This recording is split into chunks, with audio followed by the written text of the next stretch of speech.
잘 올리시면 제가 또 확인을 좀 못할 수 있으니까 혹시 그 전날 좀 올려주시기를 부탁을 드릴게요. 또 네, 일단은 지난 시간에 고전역학 리뷰와 이 커버처에 대한 아주 나이브한 정의라고도 할 수 없습니다. 그러니까 우리가 지금 이 좀 언어에 익숙해지려고 하는 단계라고 보시면 돼요. 그 언어라는 게 사실은 이제 수학적으로 잘 정의된 언어로다가 하는 것도 하나의 방법이겠죠. 그리고 물론 그게 이제 굉장히 좋은 방법일 수가 있고 한데 그 누구나 공률이라는 단어를 태어나서 한 번도 사용해보지 않은 사람은 없을 것 같으니까 뭐 쓰여져 있다 이런 얘기를 했으니까 최대한 우리의 직관과 맞닿아 있는 것이 어떻게 좀 표현 가능할까 중점을 두고 있습니다. 그래서 뭐 이제 장황하게 리뷰할 수는 없지만 크게 보면 지난 시간에 고전역학을 리뷰할 때 뭐 F는 MA 그런 걸 리뷰한 건 아니었고 최소 작용의 원리라는 것을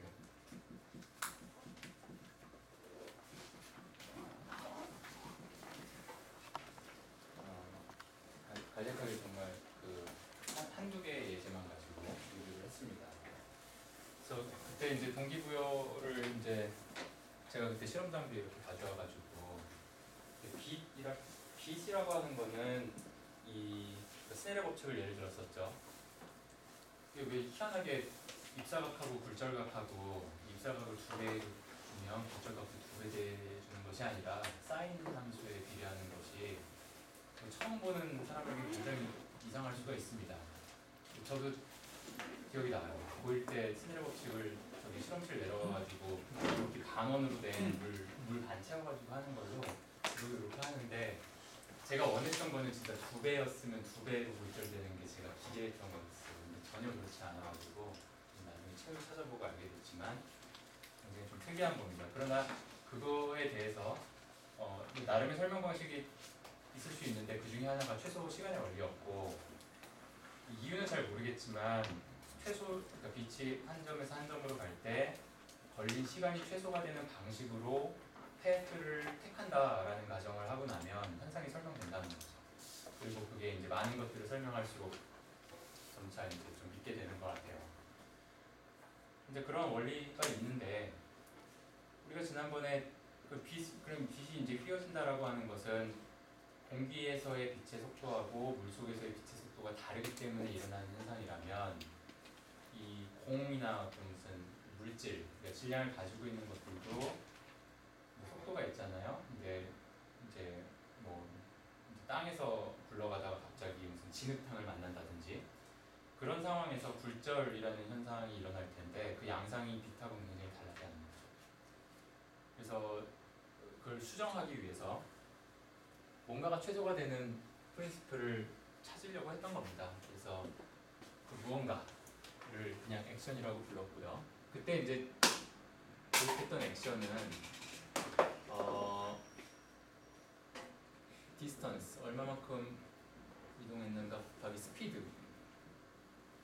그러니까 시간이라고 하는 거는 스피드분의 디스턴스 해가지고 이제 속도분의 거리 했었는데 스넬의 법칙하고 정반대로 나오게끔 그냥 트라이 한 겁니다. 그래서 이런 거를 이제 뭐 액션, 사실 이제 모페르트 액션이라고 불리웠었고 역사적으로 저것이 최소가 된다라고 가정했을 때 어쨌든 현상이 설명될 걸로 기대하는 거예요. 혹시 그 실험을 해보셨나요? 돌아가셔서?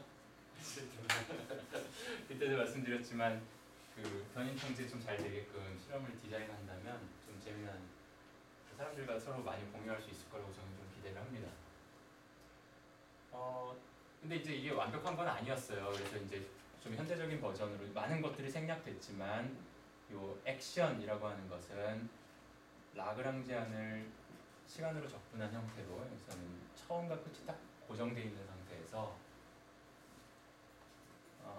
표현이 됐고 라그랑지안이라고 하는 것은 그 시스템의 운동 에너지 빼기 포텐셜 에너지로 정의된다 보기만 했습니다.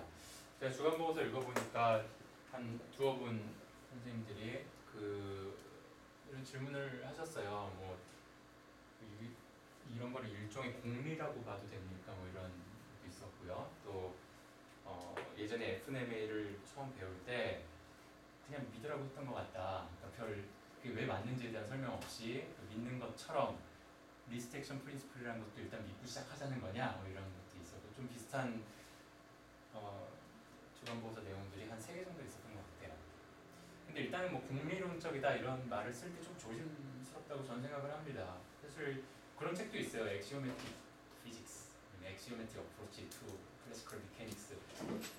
이렇게 특히 이제 수학을 아주 터프하게 사용하는 학문이니만큼 공리론적으로 뭔가 체계를 세운다는 것은 굉장히 매력적으로 보일 것이고 이제 뭐 의심의 여지가 없잖아요. 공리에서부터 시작해서 다 이렇게 증명할 수 있다면요. 그러나 이제 경험 세계를 기술한다는 게 그렇게 쉬운 것만은 아닌 것 같습니다. 그런 의미에서 뭐 공리라고 불러도 크게 뭐 누가 뭐라고는 안 할 테지만 그런 표현을 많이는 안 쓰는 것 같아요. 뭐 공리론적 체계로 접근하는 그 시도를 하는 사람이라면 모르겠지만 그리고 FNMA를 이제 배우셨을 때 다 경험이 다르시겠지만은 사실 아무 이유 없이 그냥 믿어라는 아니었죠. 이 실험적 사실이 있고 실험을 설명하기 때문이었어요. 그래서 트랙에다가 이렇게 매달아 놓고 카트의 질량 뭐 이런 거 모른다 했을 때 가속도 측정, 포토게이트로 힘 측정해가지고 질량을 유추하거나 여러 가지 버전이 있습니다. 놀랍게도 설명이 된다는 거죠. 그래서 그러한 설명력, 결국 자연이 이렇게 우리한테 가이드를 해주는 거고 그거에 뭐 이렇게 어긋나지 않는다 그겁니다. 그래서 굉장히 추상적인 퀀티티라고 할 수 있지만 원리라고 하는 것은 이 액션이 미니마이즈 그러니까 최소화되는 사실은 익스트리마이즈라고 하는 게 옳은데요. 로컬하게 맥시마이즈 될 수도 있고 근데 우리가 그냥 이렇게 간단하게 미니마이즈라고 제가 표현을 했습니다. 되는 방식으로 자연이 기술된다라고 하는 겁니다. 이 프린시플은 사실은 이런 측면에서도 좀 의미를 갖는다고 생각을 해요. 왜 굳이 이런 접근 방법을 써야 되느냐라고 만약에 누가 묻는다면 굉장히 나이브하지만 세상은 그냥 빛과 물질로 이루어져 있는 구도 이게 지금 이제 현재 스탠다드 모델이 잘 알려진 현재 상황에서는 여러 가지 뭐 좀 디테일이 있을 수는 있겠지만 사람들이 꾸준히 갖고 있던 구도라고 저는 생각을 합니다. 그래서 지금 현재 빛이라고 하는 건 질량이 0인 그 무엇을 대변하고요. 물질은 대개 질량이 0이 아닌 것을 얘기를 합니다. 우주로 나오는 사람들은 좀 랭귀지를 다르게 써요. 이 뭐 물질, 그러니까 빛도 물질 안으로 이렇게 포함시켜가지고 뭐 이렇게 얘기들도 하는데요.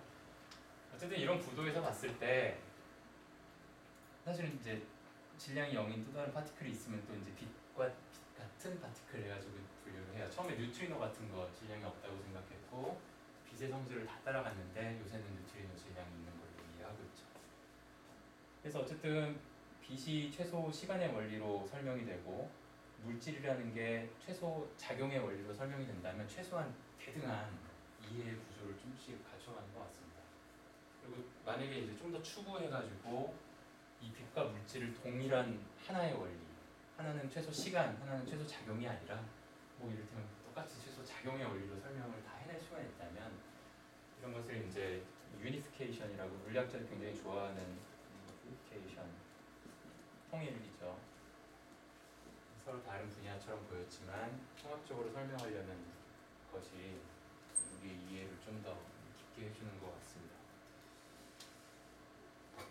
그래서 지난 시간에 요 고전역학 리뷰를 한 후에 이제 흔히들 상대론이라고 하면 시공간의 휘어짐, 공률 이런 표현을 많이 쓰는데 그 말의 의미를 좀 이렇게 탐구를 했습니다. Curvature of Space-Time. 그래서 스페이스-타임이라고 하는 것은 그 전에 쓰던 단어는 아니죠. 공간은 공간이고 시간은 시간인데 사실 이제 오늘도 이 시간에 아주 이제 메인 이슈가 스페이스-타임이 될 겁니다. 근데 이게 굉장히 나이브한 의미에서 우리는 이미 시공간이라고 하는 것을 늘 써왔다는 얘기를 했습니다. 그래서 공을 위로 던지면 시간에 따라 높이가 이렇게 바뀌는 2차 곡선 다 그리고 있다는 거죠. 우리는 이걸 이제 현상은 눈앞에서 1차원적으로 일어나고 그것을 뭐 수학적으로다가 뭐 그래프를 그린다 이런 표현으로 접근을 했지만 어찌됐건 시간을 살아가는 우리가 이 시간과 공간이라고 하는 전체를 이렇게 바라본다면 이제 한 순간의 사건을 바라보고 그것이 이제 동영상처럼 이렇게 흘러가는 그런 입장이 아니라 약간은 좀 뭐라 그럴까요? 전체를 한 번에 바라보는 관점처럼도 보이죠. 이런 관점에서 바라봤을 때 굉장히 나이브하게 그냥 이걸 뭐 시공간이라고 부르자. 지난 시간에 시공간을 제가 지칭할 때 그냥 이 정도의 의미를 담았습니다. 근데 이제 커버처가 문제였어요. 커버처는 얼마나큼 이제 휘어져 있느냐 이거를 이제 측정을 하고 싶다는 거죠. 우리가 이렇게 조금 휘어 있고 많이 휘어 있고라는 이야기를 할 때는 항상 그 기준이 있는 거잖아요. 평평한 거에 대해서 이만큼. 그리고 이제 여기에 이런 직선 같은 게 있으니까 여러분들이 볼 때 이게 이제 휘어진 걸로 보이는 거죠. 그리고 착시 현상 같은 거 그렇게 트릭 많이 걸잖아요. 배경을 좀 다르게 해가지고 실제로는 직선인데 휘어진 것처럼 보이게 만들고. 그래서 우리가 한 가지 이제 좀 커버처라는 것을 측정할 때 다른 거에 기대지 말자. 그래서 여기 지금 이게 평면이니까 2차원인데 3차원에 이렇게 쏙 포함되어 있는 관점으로다가 이해하려고 하지 말고 2차원에 사는 우리가 살고 있는 세상을 어떻게 측정할 수 있을까 그 문제로 갔던 거예요. 그래서 대표적으로 그때 장정환 선생님께서 이제 스티로폼 공이 굉장히 좀 효과적이었던 것 같아요. 주간보고서에도 아주 좀 반응이 좋았습니다. 그러니까 학교 현장 가서도 줄 껍질로 한번 해봐야지 뭐 이런 것도 있었고요. 그때 우리가 그냥 가정을 했죠. 요 구 위에 살고 있는. 그래서 이제 이 사람은 이 앞뒤 좌우밖에 없는 거예요.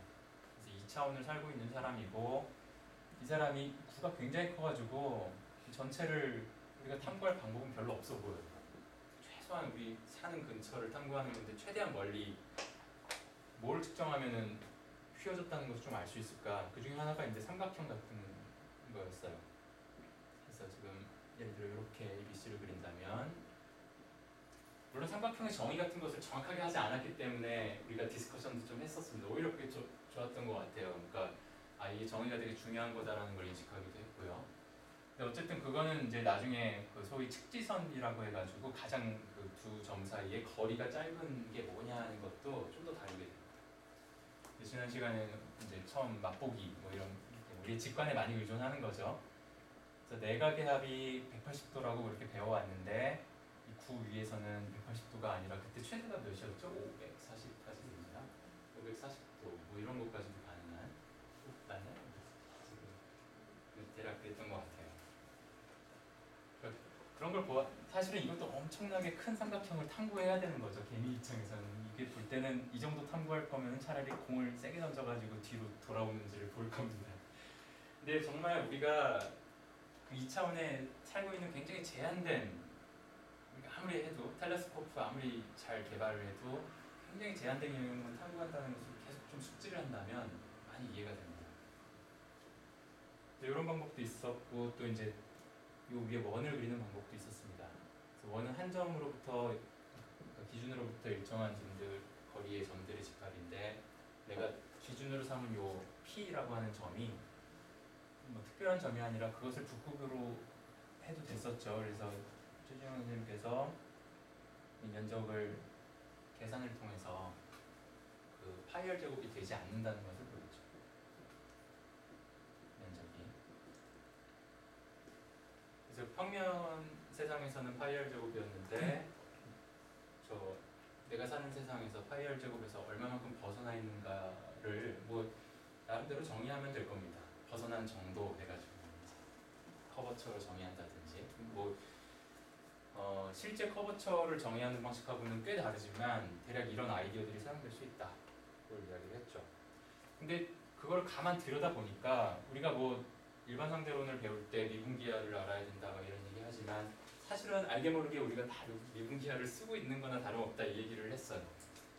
그래서 가만 살펴보니까 요 면적을 구할 때 소위 면적소 뭐 이런 개념들이 들어갔어요. 그래서 지난번에 그 어떤 길이가 여기 이제 최진영 선생님이 이 계산을 할 때 북극을 기준으로 해서 이런 각도를 이용하고 또 요 아주 작은 면적 DA 이런 걸 표현을 했습니다. 그래서 그때 어떻게 됐었죠? R 제곱 사인 세타 뭐 이런 게 나왔었죠. D 세타 D 파이. 여기서 R은 여기 이제 부의 반지름인데 사실은 뭐 2차원에 사는 입장에서 반지름이라는 개념조차 없죠. 그러니까 그냥 자기가 살고 있는 공간에 실험적으로 나온 어떤 값일 뿐인 거예요. 파라미터라고 하죠. 레게던스. 근데 이게 어디서부터 나오는가를 잘 추적을 해보니까 사실은 구 위에서 두 점 사이의 거리의 개념 ds 제곱은 뭐 r 제곱 d 세타 제곱 더하기 r 제곱 사인 제곱 d 파이 제곱 이런 걸로부터 이제 다 나왔던 거다. 그리고 여러분들 책에 제가 이제 수업 시간에 다시 리뷰하지 않았지만 책을 다 읽으셨을 테니까 둘레하고 반지름하고의 비율도 파이가 아니라 거기서 벗어나는 정도로 계산할 때 그걸 다 사용했던 겁니다. 그러니까 결국은 우리가 이제 이 거리 개념 우리는 굉장히 직관적으로 거리는 그냥 아주 그냥 본질적으로 주어진 거라는 생각을 합니다. 그래서 근데 자로 재면 되는 거 아니야 라고 얘기를 하지만 그냥 어떤 좌표도 없고 어떤 그냥 공간이 그냥 있다라고만 할 때 둘 사이의 거리 개념은 우리가 주지 않으면 모르는 거예요. 뭐 좌표가 이렇게 처음부터 깔려 있는 게 아니라 사람이 세상을 이해하기 위해서 좌표라고 하는 어떤 그런 스캐폴드 이렇게 격자 이런 거를 해놓고 이해하는 거죠. 그러니까 만약에 여기 사이의 거리를 내가 어느 게 더 짧아요? A, B하고 CD 중에 그게 말할 수 없다는 거죠. AB가 짧아 보이지만 만약에 제가 좌표를 이런 식으로 어떻게 줘야 되냐 AB가 짧아 보이지만 이렇게 준다면 제가 이제 여기는 3칸 갔으니까 거리를 3으로 하고 여기는 4칸 갔으니까 거리를 4라고 부여할 수도 있는 거예요. 그러니까 거리라고 하는 것을 그냥 아주 나이브하게 격자를 쪼개가지고 그 좌표들 그러니까 한 칸 가면 거리가 1 뭐 이런 식으로 그냥 한다면 제가 여기에 좌표를 어떻게 주느냐에 따라 눈으로 보기에는 거리가 짧아도 실제 거리는 훨씬 길 수 있다. 그러니까 거리라고 하는 것은 누가 바라보느냐 하나의 또 다른 그런 레이어 같은 개념이죠. 그래서 이름을 좀 붙였어요. 잘 보면은 요 평면 우리가 늘 사용하던 평면에서도 x축, y축을 이렇게 균일하게 하는 이게 이제 데카르트 좌표로 늘 써왔던 거죠. 그때 그 두 점 사이 거리는 그냥 피타고라스 정리로 그래서 dx 제곱 dy 제곱 표현이 됐었고 꼭 저런 좌표만 써야 되는가 그렇지 않다고 얘기를 했고 평면에서도 이런 각도와 주어진 점으로부터의 거리 물론 이 좌표에는 좀 난점이 있죠. 이 점을 기술하기가 어렵죠. 그러니까 거리가 0이라고는 할 수 있지만 각도에 대한 적이 없으니까요. 그러니까 싱귤러한 이런 것도 있을 수 있는 겁니다. 그러나 r, phi라는 좌표계를 사용한다면 그때 두 점 사이의 거리는 dr 제곱 더하기 r 제곱 d phi 제곱 같은 식으로 표현이 된다고 했죠. 뭐 열거할 수 없을 만큼 많이 있을 수 있는데 그러나 한 가지 공통된 구조는 바로 이 앞에 계수 여기는 1이 생략돼 있었고 여기도 1이 생략돼 있고 여기는 r제곱이고 그 계수들 그것들을 이제 이름을 메트릭 펑션이라고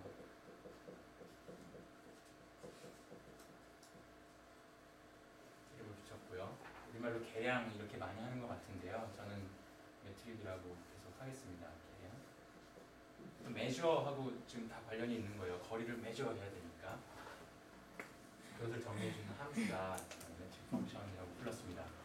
근데 지난번에도 하나의 예를 들었지만 좌표 변환을 해주면 굳이 이런 모양이 아니더라도 예를 들어서 제가 이런 좌표 이것을 이타 1, 이타 2라는 좌표를 해도 평면이 기술이 될 거예요. 그랬을 때 일반적으로 ds 제곱은 그 두 점 사이의 거리의 제곱은 이런 모양을 갖는다는 거죠. 숫자 d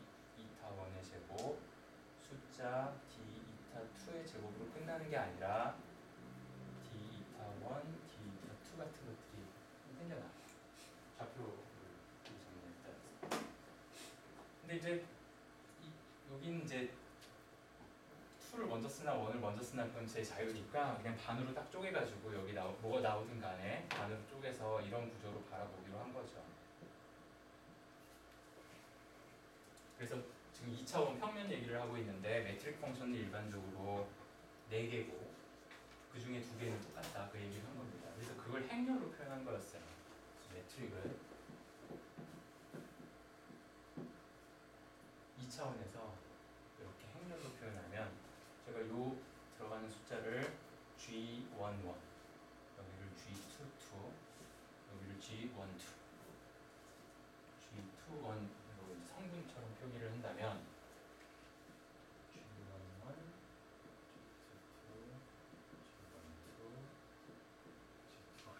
이런 행렬이 됩니다. 그래서 G21, G12는 같은 값이니까 2차원에서는 요 3개의 매트릭 펑션이 의미가 있고 또 이제 만약에 3차원을 한다면 여기 이제 하나, 둘, 셋, 넷, 아홉 개 중에 6개 이거는 이것과 같고 이거는 이것과 같고 서로 이제 대칭 행렬이죠 이게.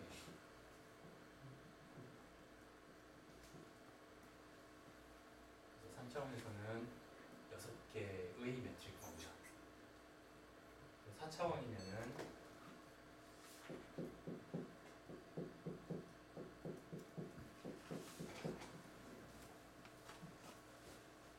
10개죠.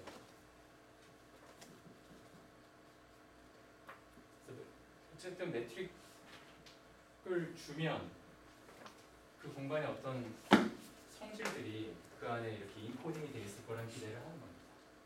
우리가 여기 성공 사례는 여기서는 딱 하나밖에 없어요. 그냥 이거 계산할 때 그 매트릭의 인포메이션이 뭔가 공간이 휘어져 있는 인포메이션을 줬다는 거 하나 붙들고 저기 일반적으로 그럴 거라는 기대를 갖고 가는 거예요.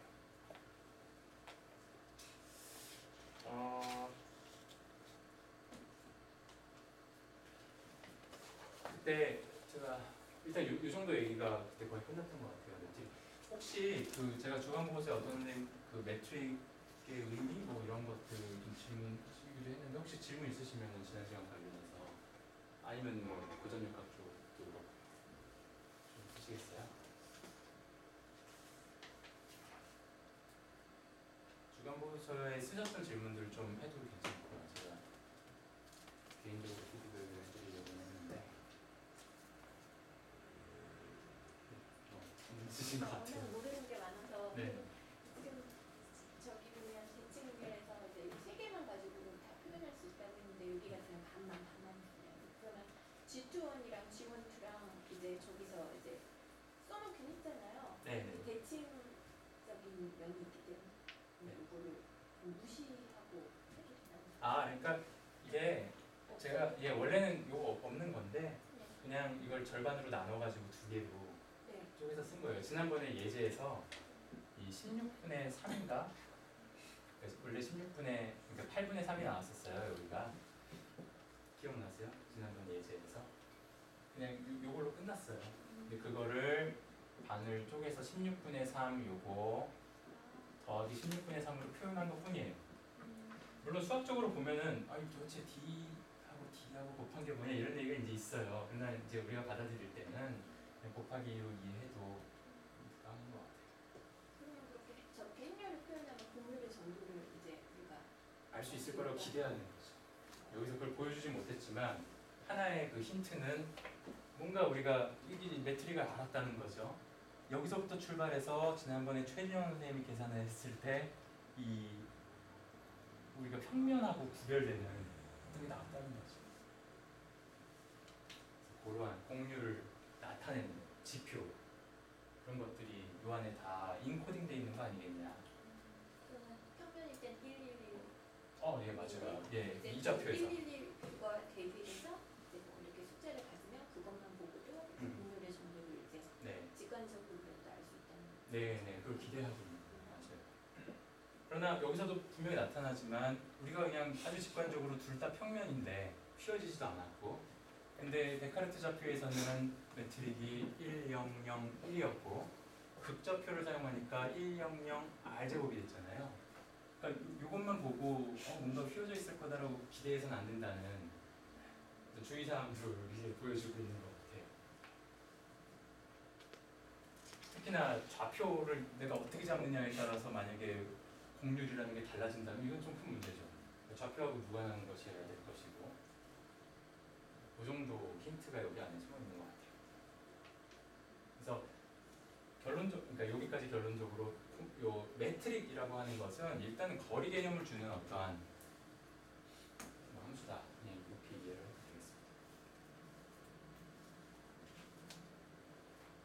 되겠습니다. 사실 이제 라그랑지안에서 제가 숙제로 하나 내게 드린 게 있었죠. 이 지난번에 아주 구체적인 예를 들었는데 음수철 문제를 이렇게 풀고 싶은데 그 포텐셜 그러니까 라그랑지안이 2분의 1 mv 제곱 마이너스 이제 용철 상수 k 질량이라고 할 때 포텐셜이 2분의 1 kx 제곱하는 문제가 풀려요. 근데 어느 누군가가 와가지고 그냥 x 다 앞에 뭐 베타라는 그냥 아무 숫자나 주고 물리적 차원을 맞춰야 되니까요.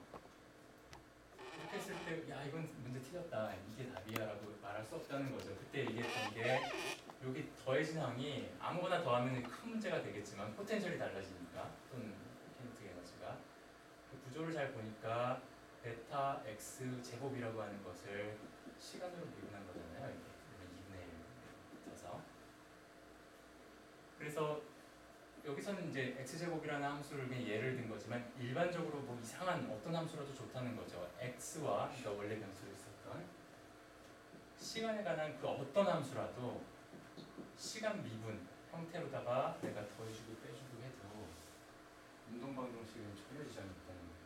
그래서 처음에 이렇게 쓴 것과 여기 이만큼 더해준 거는 그냥 라그랑지안이 같다 얘기하는 거예요. 그러니까 이제 같다 이렇게 얘기할 때 왜 흔히들 왜 도너츠하고 요 머그잔하고 같다 이런 얘기 많이 하잖아요. 저기 토폴로지가 같다. 분명히 다름이 있죠. 그러나 구멍이 몇 개냐는 측면에 있어서 같다 그거잖아요. 함수가 다르죠 당연히. 그러나 둘 다 그 오일러 라그랑주 이퀘이션을 써보면 F는 LA 그 운동 방정식은 똑같다. 그런 측면에서 두 개의 라그랑 그러니까 더한 것과 그거 없는 거저는 똑같다 그 얘기예요. 그래서 이경준 선생님이 한번 그거를 좀 일반적으로 이거는 이그젠플이니까 눈을 좀 해주시겠어요? 다른 분들도 다 증명해 보셨죠? 잘 되는가요 이게? 유명한 표정에서 이건 이렇게 하시면서 디스커션 하시죠.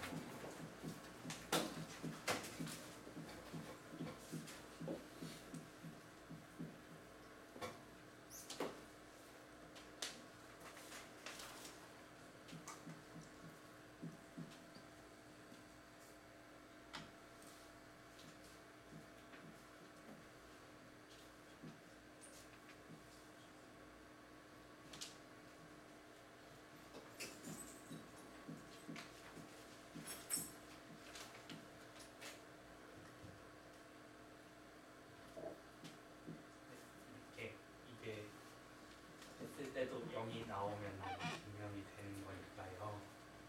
좀 큐 엑사곤 같은 X로. 네.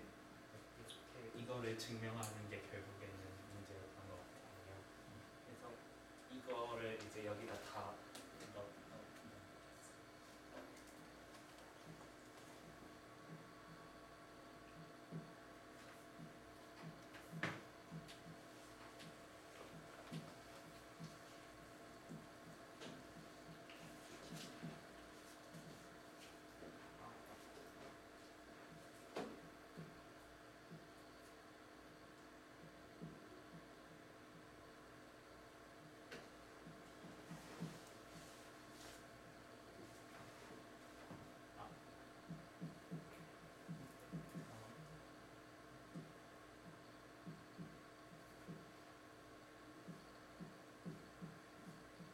순서가 바뀌었네요. 이게 여기고요. 여기가 이거를 처음에 이거 빼기 이거는 0이라고 네, 라그랑지안 윌러 에서 했으니까요. 이거 이제 그냥 지우고 쓰면은 남는데 좀이라도 틀린 거 있으면 다 그냥 언급은 해주세요. 네, 푸시하더라도. 틀리면 바로 그래.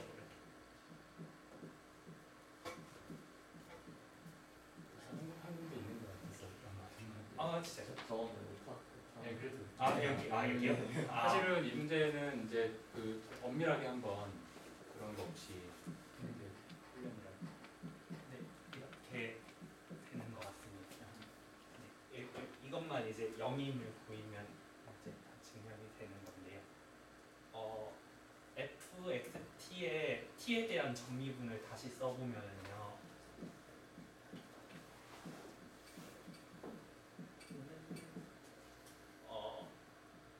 x에 대해서 편미분한 거에다가 x를 t에 대해서 편미분한 거 이거 곱해준 거 더하기 시간에 대한 편미분 텀 이렇게로 나눠 쓸 수 있어요. 네, 그러면은 이게 x를 t에 대해 편미분하면은 이게 x 다시 되잖아요. 네, 이거를 이제 다시 여기다가 다 집어넣어요.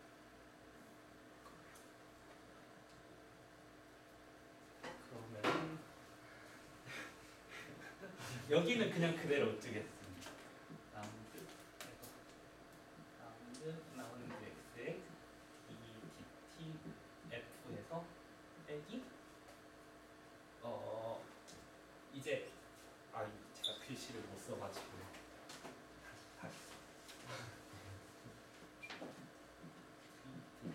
다시 정미분을 다시 써보면은 결국에는 x에 대해서 편미분한 거를 거기다가 x 탓을 곱해주면 되고 더하기 시간에 대한 편미분 텀 이렇게 두 개로 나눠지는데요. 그럼 결국에 이 부분을 다시 보면은요 이건데요. 여기서 x 닷에 대한 편미분항은 결국에는 얘밖에 편미분이 되지 않고 여기는 시간과 이거 자체가 x와 t에 대한 함수니까요. x 닷에 대한 건 없잖아요. 그러니까 얘는 당연히 0으로 날아가고요. 여기서도 보시면은 결국엔 x 닷 이거 곱해진 거 하나만 미분이 되기 때문에 이것만 날려준 결국에 이것만 살아남게 됩니다. 그래서 이걸 다시 써보면은 이거 라운드 x 닷까지 계산을 하게 되면 결국에 남는 게 이렇게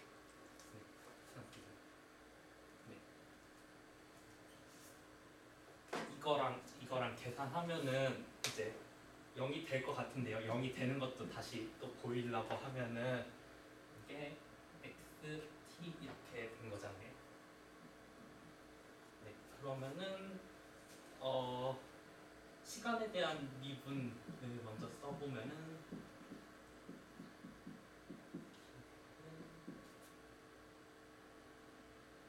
여기서 썼네요. 네.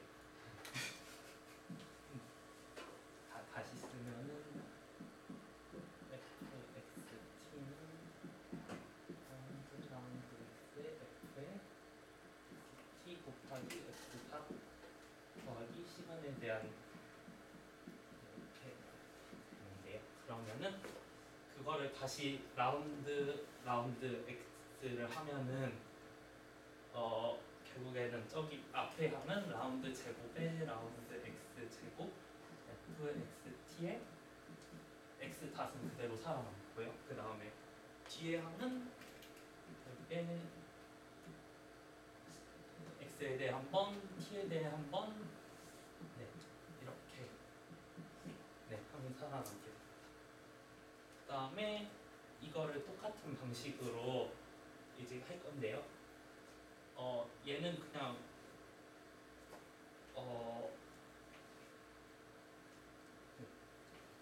dt에 라운드 x fxt를 해보면요 이 결국에는 이렇게 있는 건데 여기서 먼저 t에 대한 정미분이니까 x에 대해서 뭐 편미분을 먼저 써보면 라운드 x에 라운드 x f xt에 라운드 x를 t로 미분한 거 더하기 라운드 t에 라운드 x f xt 이렇게 두 개 항이 나오게 돼요. 그러면은 얘가 아까도 말씀드렸듯이 x 다시 되고요.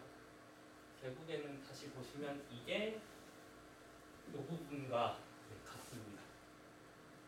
아 여기 빼기 빼기 아니구나. 네 여기 빼기였으니까요. 이게 지금 여기 와 있는 거니까 이거 빼기 이거 하니까 날라가고요.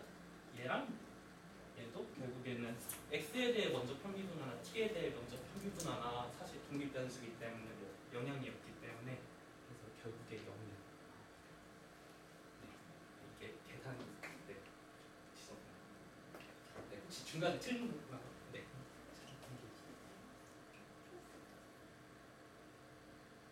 네 어떤 부분에서 저를 통하지 마시고.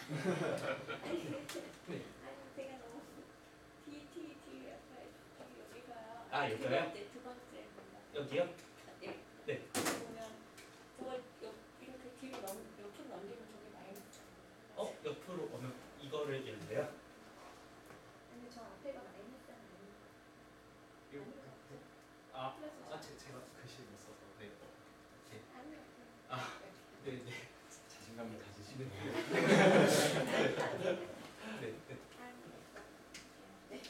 마지막에 좀더 미분 순서가 다르잖아요. 네 여기 이거하고 요거요.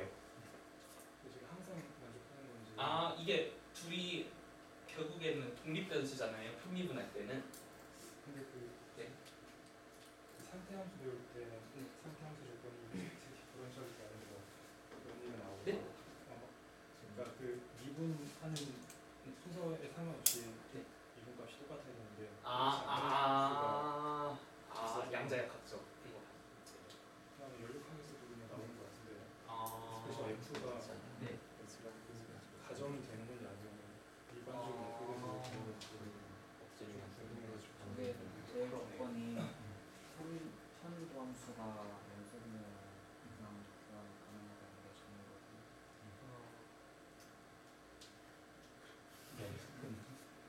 전 당연히 편미분은 이렇게 되는 겁니다. 다른 질문 있으세요? 네, 수고해 주셨고 감사합니다.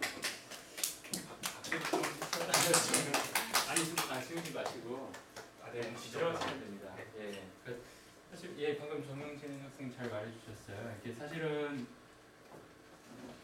바꿀 때 이 함수의 성질에 의존을 합니다. 근데 이 함수의 지금 두 번 미분까지가 컨티뉴어스가 연속 함수기만 하면은 이게 이제 그러니까 순서를 바꿔도 된다라고 하는 정의가 있어요. 그래서 이제 어지간히 물리에서 쓰는 거는 막 무한번 미분 가능하고 다 컨티뉴어스하고 이런 걸 그냥 보통 이야기를 합니다. 그래서 항상 관심을 갖고 그러나 사실은 엄밀하게 하는 사람들한테 되게 중요한 순간들이 옵니다. 제가 딱 이제 이거 의도했던 바가 이거였어요. 이제 사실 이런 수식들이 우리 전체 클래스에서 한 번 나올 것 같아요. 제 예상에는. 근데 그 한 번을 위해서 한 번 그 머슬 트레이닝을 그냥 하는 것 뿐이었거든요. 근데 그때 전미분, 그다음에 편미분 이것들을 그냥 막 쓰지 않고 어차피 다 미분이지 그거 아니라 이렇게 한 단계 한 단계 정말 여기서 정말 감사해요. 이렇게 다 표기를 해주셔서 이렇게 하는 거를 자신 있게 난 이거 알아 하는 정도로 한 번만 하시면 나중에 비슷한 거 나올 때 그냥 하실 수 있을 겁니다.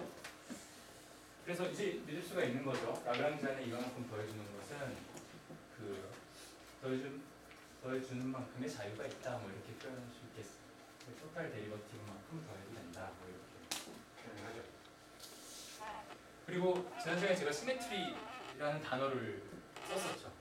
그것도 주간 보고서 보니까 의외로 이렇게 좀 인상적이었다 뭐 이런 부분들이 있는데요. 특히 화학과에서 시메트리를 많이 쓰죠. 그룹 티오리. 그렇죠. 이제 물리에서도 고체 물리학 이런 거 배울 때그 크리스탈 구조라든지 그런 거 할 때 45도 돌렸을 때 모양이 똑같고 뭐 이런 것들을 수학에서는 군론, 그룹 티오리라고 해가지고 좀 따로 취급을 합니다. 우리가 그런 랭귀지보다는 물리에서 시메트리라고 굉장히 많이 쓰이는데 주로 어떤 스타일로 사용을 하냐. 일단 기하학적 시메트리에 대해서는 그냥 아주 평범한 의미로 사용을 합니다. 그래서 좌우 대칭이라고 할 때 사용을 하고, 물리 법칙이 시메트릭하다 이런 얘기들을 많이 하는데요. 어떠한 물리 법칙의 대칭성이라고 하는 건 항상 어떤 트랜스포메이션에 대한 대칭, 이 얘기가 나와야 된다고 했어요. 그래서 지금 요거 같은 경우도 물리 법칙은 아니지만 180도를 내가 이렇게 플리핑하는 트랜스포메이션을 했을 때 트랜스폼하기 전과 후가 똑같으면은 그 변환에 대해서 대칭이다, 이런 문법이에요. 그냥 단어의 뜻이에요. 그래서 물리 법칙이라고 하는 것도 내가 어떤 좌표 변환을 했는데 물리 법칙이 변하지 않았다. 그러면 그 물리 법칙은 그 좌표 변환에 대해서 대칭이다, 이렇게 쓰는 거고요. 특히 우리가 아까 액션 이거 썼는데 좌표 변환을 해줬는데 액션이 값이 안 변하더라. 액션은 그냥 숫자잖아요. 적분한 거니까. 그때도 그때는 이제 액션이 시메트릭하다 이런 표현보다는 action is invariant 이런 표현을 더 많이 씁니다. 불변한다. under 어떤 transformation F라는 트랜스포메이션에 대해서요. 그게 뭐 회전 변환이 될 수도 있겠고 그냥 이렇게 트랜슬레이션이 될 수도 있겠고요. 또 이제 많이들 그냥 요 액션이라고 안 쓰고 라그랑지안이 불변한다라는 말도 많이 써요. 라그랑지안 is invariant under transformation F 이렇게 많이 쓰는데 마구잡이로 이렇게 많이 쓰지만 엄밀한 의미에서는 라그랑지안이 요만큼 바뀔 수는 있어요. 사실은 바뀌는 건데 액션이 안 바뀌었다는 의미에서 라그랑지안이 인베리언트하다 이렇게 쓰니까 서로 약속이니까 이렇게 그랬습니다. 챕터 3을 이제 다 공부해 오셨죠? 공부하셨다고 가정하고 우리 약속이니까 그렇죠. 근데 이제 제가 어느 정도는 리뷰를 좀 해드릴 거예요. 제가 이렇게 보니까 하틀 선생님이 챕터 3에서 의도한 바가 챕터 3의 핵심이 어떤 내용이 좀 가장 핵심적이었던 것 같아요. 이슬 선생님은 어떠셨어요? 챕터 3에서 뭘 다루고 있다. 갑자기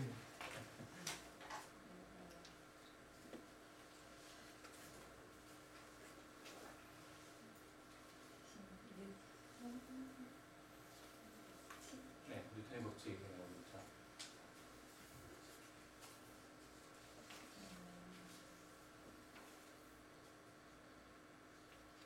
하나 말씀하셨으니까 예, 뉴턴의 법칙 나오고 있습니다. 또 뭐 다루고 있는 게 뭐가 있나요? 핵심적 사안.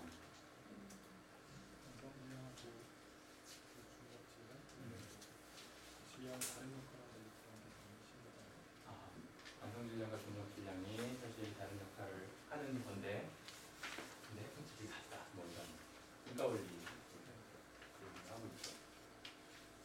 그 외에도 이제 몇 가지 얘기들을 하고 있는데 이제 특히 이 책엔 그런 것 같아요. 갑자기 이 얘기 왜 할까? 갑자기 뉴턴 얘기 왜 할까? 어쨌든 의도한 바가 있는 것 같아요. 제가 생각할 때 일단 우리가 잘 알고 있다고 생각하는 중력. 어쨌든 일반 상대로는 중력에 관한 세 이론이라고 했잖아요. 그러면 세 이론 말고 예 이론. 그걸 리뷰하는 게 일단 첫 번째 목적일 테고요. 또 하나는 챕터 3에서 이 지금 대칭성 얘기를 미리 끝냈었는데 우리가 물리법칙 몇 개 알고 있어요. 이미 FNMA도 알고 있고 매칠 법칙도 알고 있고 그럼 우리가 알고 있는 물리법칙의 대칭성이 뭐가 있는지 우리가 뭐 암묵적으로 FNMA를 어쨌든 실험 결과를 설명한다라고 해서 받아들일 때 사실은 거기에 내재되어 있는 어떤 대칭성을 믿고 있는 거거든요. 내가 입으로 표현한 적 없어도. 그래서 내가 암묵적으로 믿고 있었던 대칭성이 무엇인지를 살펴보는 겁니다. 어떤 시메트리가 있었는가. 그래서 물리법칙하면 제 머릿속에는 제일 먼저 떠오르는 거는 뉴턴의 제2법칙이에요. 사실 제가 했던 그 고등학교하고 일반 물리 정도의 수준의 실험들 중에 제가 봤던 가장 좀 정확한 실험은 오메 법칙이었어요. 진짜 회로에다가 껴놓고 찍 하니까 직선이 뭐 그거는 뭐 오차도 없더라고요. 보니까 거의. 근데 이제 오히려 뉴턴의 이 법칙을 실험했을 때는 또 그런 오차들이 좀 있었던 기억은 있습니다. 그러나 실험 경험적으로 이걸 믿고 있는데요. 문제는 뉴턴의 법칙은 이제 F는 NA 힘을 가하면 그 방향으로 힘에 비례하는 각도가 생긴다. 질량에는 반비례한다. 그 얘긴데요.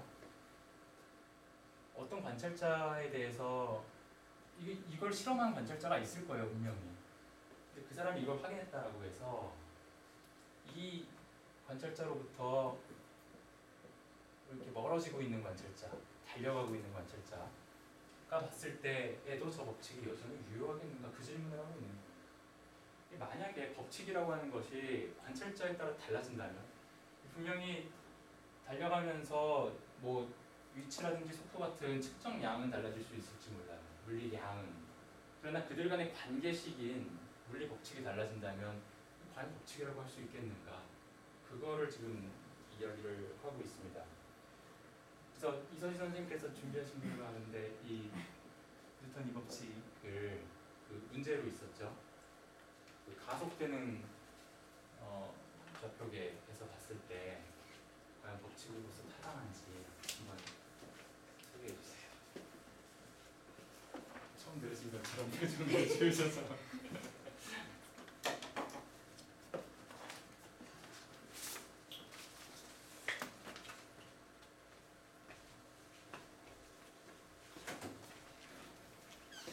어떤 값을 구하라는 문제가 아니니까 그냥 자유롭게 해주시기 바랍니다.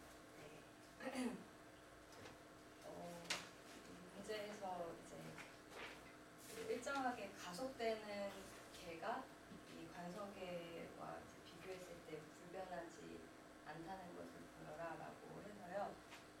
이제 이런 어떤 관성계 K라는 개가 있고 이제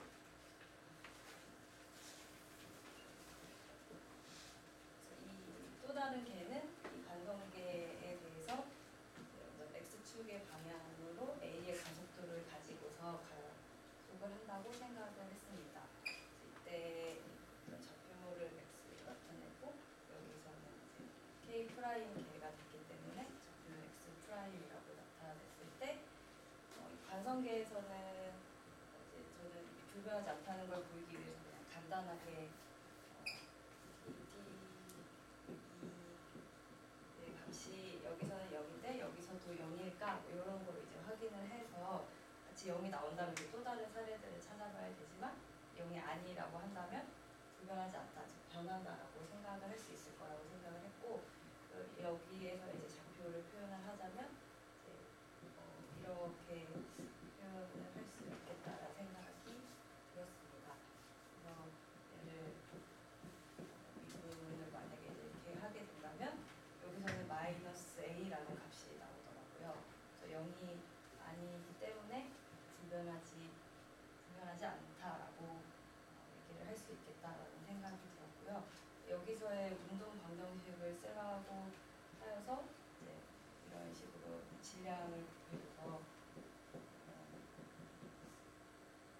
이런 식의 운동 방정식을 쓸 수 있지 않을까라고 생각을 했었습니다. 근데 이제 이렇게 문제를 풀고 어제 박사님하고 미리 좀 얘기를 했었는데 사실은 저는 이 문제를 되게 어렵다고 느꼈었거든요. 왜냐하면 일단은 좀 오랫동안 이런 내용들을 안 보다 보니까 사실 운동 방정식이 뭐지 막 이런 것도 조금 갑자기 되게 헷갈렸었고요. 그리고 또 사실 이제 3장을 읽으면서 막 관성계는 뭐지 막 이러면서 굉장히 혼란스러움을 느꼈었는데 어떤 부분에서 이걸 이제 풀기가 어려웠을까도 생각을 해봤고요. 그래서 이렇게 이제 풀게 됐던 것은 인터넷에 좀 이렇게 찾아봤어요. 가속되는 개에서의 운동 방정식 이런 식으로 검색을 해서 막 이렇게 찾아봤는데 어떤 걸 봤냐면 이런 거에 대해서 얘기를 할 때 예전에 많이 얘기했었던 게 달리는 버스 안에서의 상황을 되게 많이 하더라고요. 그래서 그런 게 나와 있는 글을 읽고서 아 얘도 그럼 그냥 이런 식으로 이렇게 쓸 수는 있겠네 이런 이제 생각을 하고서 문제를 풀기는 했었거든요. 어디서 제가 이게 헷갈렸었냐면 운동 방정식을 쓰라고 했을 때 이거는 되게 뉴턴의 법칙과 같은 거 아닌가라는 생각이 들었었거든요. 근데 여기서 분명 얘랑 이제 그런 어떤 법칙 같은 게 불변하지 않다, 변한다 이런 식으로 여기서 결론이 나왔는데 운동 방정식을